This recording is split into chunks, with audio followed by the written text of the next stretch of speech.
Sa hiling ni Senadora Riza Ontiveros, siniyasat at pinaghambing ng NBI ang fingerprint ni suspended Bamban Tarlac Mayor Alice Go at Go Huaping, ang Chinong dumating sa Pilipinas noong 2003 at sinasabing totoong pagkakakilanlan ng mayora. Ang lumabas, fingerprints of Guo Huaping Ilin and fingerprints of Guo Alice Ilial were affixed by one and the same person.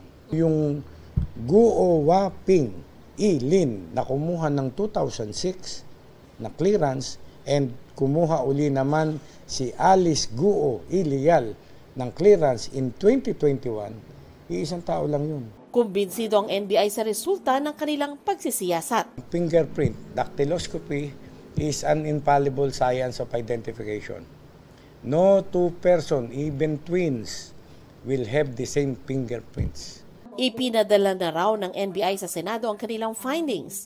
Para kay Senadora Ontiveros, malinaw na si Go ay Chinese national na nagpapanggap na Pilipino para bigyang daan ang mga krimen ng mga POGO o Philippine Offshore Gaming Operators. Malaking insulto raw ito sa mga botante ng banban, mga institusyon ng gobyerno at mamamayang Pilipino.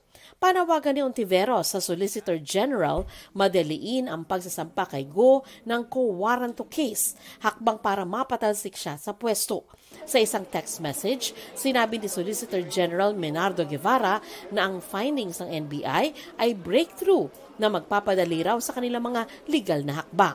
Hindi rin daw dapat palampasin ang pangiinsulto ni Go Huaping sa batas ng Pilipinas. Ayon kay Senador Sherwin Gatchalian, dapat daw siyang maparusahan sa lalong madaling panahon. Sinusubukan ng GMA Integrated News na makuha ang reaksyon dito ni Go at ng kanyang mga abogado. Pero sa paratang na nagnakaw ng identity si Mayora dahil may isa pang Alice Go Ilial na pareho rin ang petsa ng kapanganakan, sumagot ang kanyang abogado. Haharapin namin yan sa proper forum. Mahirap lang kasi yung puro public trial na nangyayari. Wala pang mga ebidensya na ipresenta. Nako-convict na yung client ko. Sa pagdinig sa Senado kahapon, bukod sa isyu ng dalawang Alice Leal Guo, tinalakay rin kung posibleng may papel din sa mga POGO ang triad sa China at iba pang sindikato, gaya ng sinabi ng Presidential Anti-Organized Crime Commission. These are honest-to-goodness transnational criminals with records dating back to decades in China, Hong Kong, and Macau. The last one ay yung binabanggit po ni Yusek na wanted sa China na nagpapanggap lang siya, di umano nangunguha siya ng mangga.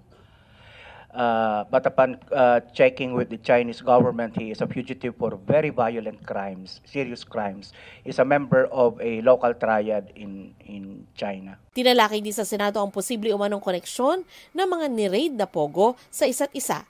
Bukod dyan, may isa pa kaming nakitang connection na nakakabahala dahil may kinalaman sa isang napakalaking investigasyon ng Senadong ito noong nakaraang Kongreso pa. Ilalabas po natin ito sa tamang panahon. Para sa GMA Integrated News, Sandra Aguinaldo, ang inyong saksi. Mga kapuso, sama-sama tayong maging saksi. Mag-subscribe sa GMA Integrated News sa YouTube at para sa mga kapuso abroad, samahan niyo kami sa GMA Pinoy TV at sa www.gmanews.tv.